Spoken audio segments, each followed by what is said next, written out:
മുണ്ടക്കൈ ചൂരൽമല ഉരുൾപൊട്ടൽ ദുരന്തത്തിന് മണിക്കൂറുകൾക്ക് മുമ്പാണ് 24 പ്രതിനിധി സുർജിത്ത് അയ്യപ്പത്തും സംഘവും ആ പ്രദേശത്ത് വാർത്താ കവറേജിന്റെ ഭാഗമായി എത്തിയത്.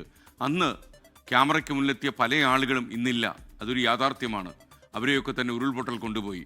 അന്ന് ക്യാമറയ്ക്ക് മുന്നിൽ ആശങ്ക പങ്കുവെച്ച 2 പേർ ആ ഓർമ്മകൾ വീണ്ടെടുക്കുന്നു.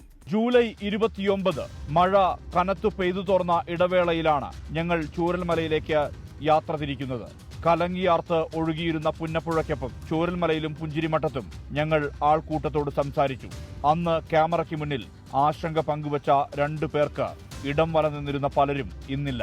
7-ാം തീയതി 2 വീട് ഫുള്ളായിട്ട് പോയി.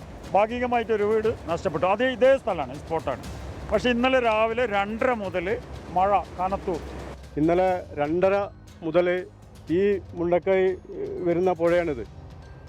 ഈ വെള്ളം കവിഞ്ഞൊഴുകുന്ന ഒരു സാഹചര്യമുണ്ടായി. ഈ വെള്ളം കണ്ടപ്പോൾ വളരെയധികം ഭീതിയിലാണ്. ജൂലൈ 29 ഉരുൾപൊട്ടലിന്റെ മണിക്കൂറുകൾക്ക് മുമ്പ് ആശങ്ക പങ്കുവച്ച 2 പേർ. ഒന്ന് BJP നേതാവ് വിജയൻ മഠത്തിലും മറ്റൊരാൾ CPI നേതാവ് പ്രശാന്തും. ഉരുൾപൊട്ടിയ മേഖലയിൽ കുറച്ച് ദുരന്തബാധിതരുണ്ട്. പാടിയിലായാലും പടവെട്ടിയിലായാലും ഒറ്റപ്പെട്ട കുറച്ച് സ്ഥലങ്ങളിലായാലും ആ വീടുകളും കൂടി പാസ്സായാലും ഇത് ഏകദേശം ഈ വിഷയങ്ങളെ അവസാനിക്കും. ഉദ്യോഗസ്ഥ തലത്തിൽ ആരൊക്കെയാണ് ഇതിന് ദുരിതബാധിതരെന്ന് കൃത്യമായി പഠിച്ചിട്ടില്ല എന്നുള്ളതാണ്.